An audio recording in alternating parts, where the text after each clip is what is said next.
packed crowd, flashing lights. Students cheer as fists fly in the ring.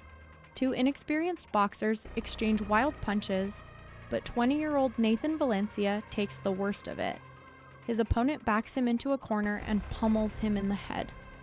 As the fight ended, Nathan could hardly stand.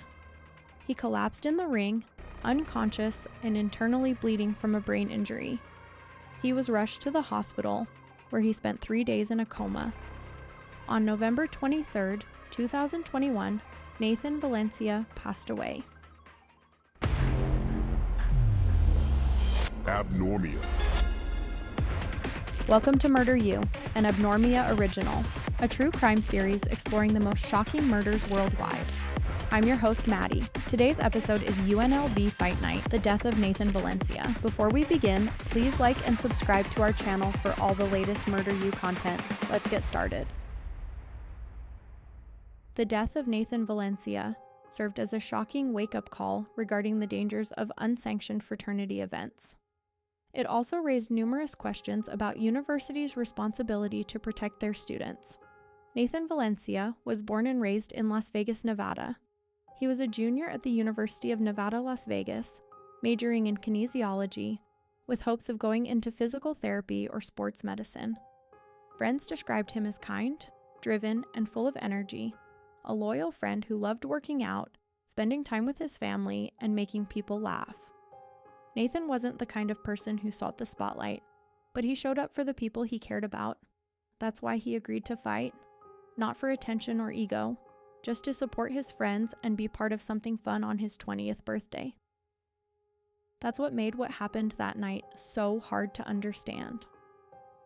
On the night of November 19th, 2021, students from the University of Nevada, Las Vegas packed into the Sahara Event Center just a few miles off campus.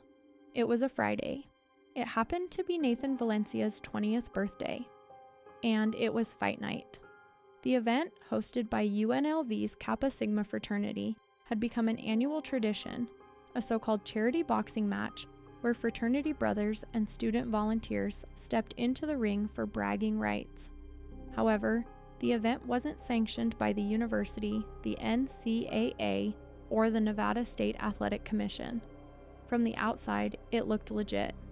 Flashing lights, a DJ, ring girls, a packed house, an announcer hyping the fights like it was the MGM Grand. However, Nathan Valencia's girlfriend, Lacey Foster, had a different take. In an interview with KTNV, she recounted her feelings about that fateful fight night. Once I walked in there, I just had a really weird feeling. I remember in one of the fights, someone's headgear fell off, and then during Nathan's fight, you could see that he was just trying to get away to catch a breath. Nathan wasn't a boxer and had no formal training of any kind, but he was athletic, upbeat, and eager to support his friends. He trained for a few weeks at a local gym and stepped into the ring thinking it would be fun and memorable. However, from round one, it was obvious Nathan was out of his depth. He swung wildly, missed often, and looked shaky on his feet. Witnesses said he appeared disoriented halfway through the fight. A hard hit snapped his head back. The student acting as referee let it continue. When the final bell rang, Nathan stumbled, and minutes later, he collapsed. There was no ambulance waiting outside, no paramedics on site. 2 registered nurses were in the building, but neither one was trained in trauma response. Critical time slipped away. By the time emergency responders arrived, Nathan was unresponsive. He was rushed to University Medical Center, where doctors discovered internal bleeding in his brain. He never regained consciousness. 4 days later, on November 23rd, Nathan Valencia was pronounced dead. According to Rolling Stone magazine, UNLV Fight Night had been operating without oversight for years, without certified trainers, medical protocols, or insurance. And while UNLV claimed the event wasn't officially sanctioned, public records, including emails, later showed they were aware of it beforehand. Nathan's death wasn't a freak accident. It was a slow-motion failure of oversight, a student event treated like a Vegas spectacle, with no real safety net in place. it would end with the loss of a promising life. Nathan never should have been in that ring. Nathan's opponent, Emmanuel Alleman, wasn't an experienced fighter either, but skill-wise, it wasn't an even match. There was no prior vetting of skill to ensure he was adequately paired with someone of equal fighting skills. No one involved had the training or authority to organize a safe fight. Fight night was set up by the Kappa Sigma fraternity. They had hosted the match in previous years and promoted it across campus and online, but they never met with any regulator, inspector, or governing body of any kind. The referee, Christopher Eisenhower, was a fellow student with no experience or training as a boxing referee. A lawsuit later filed by the Valencia family alleges Eisenhower may have been intoxicated during the event. Amazingly, the fighters weren't required to wear headgear, but Nathan was wearing a red Adidas brand headgear during the match. Unfortunately, the protective equipment didn't fit and kept falling off as Nathan took repeated blows to his head. The faulty headgear wasn't viewed as a reason to stop the fight. After all, you didn't even have to wear it. Furthermore, none of the ringside staff were trained to handle serious injuries. Witnesses said Nathan looked unsteady from the start. He took several clean hits and seemed dazed. Nathan's girlfriend Lacey had been worried from the beginning. She saw Nathan take plenty of hard shots, but she had no idea he had suffered a serious injury. Valencia and Alleman fought for 10 minutes. At some point during the brawl, one of the punches caused a blood vessel to separate from Nathan's skull. It was a rotational injury to the head, causing a subdural hematoma. In layman's terms, his brain was filling with blood. When the fight was over, Lacey Foster rushed to the ring to check on her boyfriend.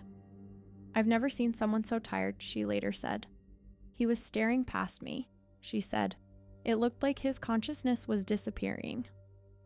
Nathan's opponent, Alleman, never realized Nathan was severely injured. "He was fine the whole fight," he told interviewers. "At the end, he sat down. When he couldn't get up, I thought he was tired." A panic-stricken woman, assigned to be an unofficial nurse, rushed to help Nathan, but there was little she could do.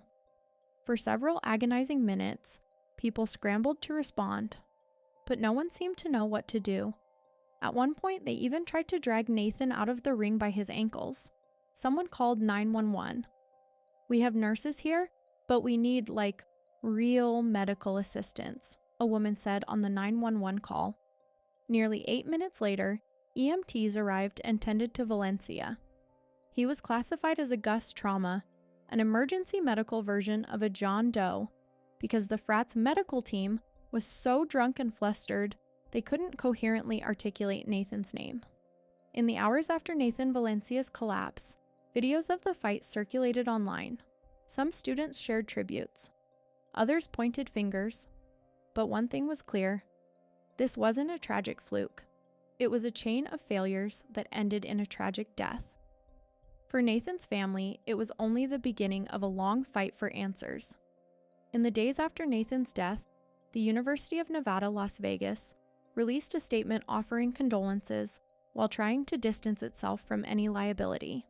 Administrators said the event wasn't school-sponsored and claimed they were unaware of any safety issues, but internal emails told a different story. Staff from UNLV's Office of Student Involvement had circulated messages about fight night days before the event. Although there was no formal approval on record, no one intervened to stop it. No one verified whether trained medical personnel would be present. No one inquired about the safety measures that had been put in place. Kappa Sigma was no stranger to scrutiny at UNLV. The fraternity had been suspended in 2019, reportedly due to violations related to hazing and alcohol use. While they were reinstated before Fight Night 2021, the previous disciplinary action raised concerns about whether the group had a pattern of high-risk behavior. Las Vegas Metro Police opened an investigation, but prosecutors ultimately declined to file charges. Under Nevada law, proving criminal liability in cases like this, without clear intent or statutory violation, was difficult, if not impossible. But civil action was another matter. In 2022, Nathan's parents filed a wrongful death lawsuit against a broad list of defendants: the Kappa Sigma fraternity, individual student organizers, the amateur referee, UNLV, and the Sahara Event Center. The suit alleged gross negligence, failure to supervise, and a complete lack of basic safety precautions. Court documents revealed just how little structure surrounded the event. Aside from the medical and emergency failures, the fraternity failed to secure liability insurance or hire licensed officials. The lawsuit also named fraternity members who helped organize the match, accusing them of ignoring obvious dangers. UNLV attempted to have the claims dismissed, arguing that it had no legal obligation to monitor off-campus events. However, the Valencia family's attorneys pointed to internal emails showing that the university was aware of fight night before it occurred, and failed to intervene. Some parties eventually settled out of court. Terms weren't disclosed. No one admitted fault. But the impact was clear. Nathan's death was a preventable tragedy. The case triggered a push for reform. Nathan Valencia's death during an unsanctioned fight night exposed dangerous gaps, not just in campus policy, but in state oversight and student event regulation. In the months following his funeral, his family, lawmakers, and university officials began pushing for change. At UNLV, Fight Night was permanently canceled. The Kappa Sigma chapter responsible for organizing the event was suspended indefinitely. University administrators established a task force to assess how student organizations plan events and introduce new guidelines aimed at preventing similar risks in the future. The Nevada Athletic Commission implemented an emergency regulation known as Nathan's Law. This regulation, signed into effect by Governor Steve Sisolak in December 2021, expanded the commission's oversight to include amateur boxing events organized by school-affiliated groups, which were previously exempt. Under Nathan's Law, organizers of such events must now apply for an exemption at least 60 days in advance, providing details about the contest, participants, officiating personnel, their qualifications, and safety protocols, including the presence of emergency medical personnel. Efforts have been made to make Nathan's Law a permanent statute, but for now it's just an emergency regulation. Across the country, other universities began re-examining their own policies. Some schools implemented new approval systems for student-run events. Others banned them entirely. Several fraternity chapters voluntarily canceled similar fight night events. Nathan's parents have continued to push for reform, not just at UNLV, but at schools nationwide. Nathan Valencia's story is a reminder of how organizational negligence can become a tragic and permanent loss. Nathan Valencia walked into a boxing ring on his birthday and never walked out. He died because of the failures of the fraternity that hosted Fight Night, the University of Las Vegas, Nevada, and all those who knew this was a dangerous event and did nothing to stop it. Nathan Valencia was a kind and considerate person who is deeply missed. At a candlelight vigil held on what would have been Nathan's 21st birthday, Lacey Foster expressed her commitment to his memory. "I promise to keep your memory alive. My life is now a celebration of yours," she said. These heartfelt words highlight the profound impact Nathan had on those close to him and underscore the sense of loss they still feel. That's it for this episode, but please remember, if you or someone you know is facing pressure to participate in unsafe events on or off campus, whether it's hazing, unregulated fights, or high-risk stunts, you can speak up. The National Anti-Hazing Hotline is available 24/7 and takes anonymous reports. Call 1-888-NOT-HAZE. One report can save a life, and no event is worth the risk of silence.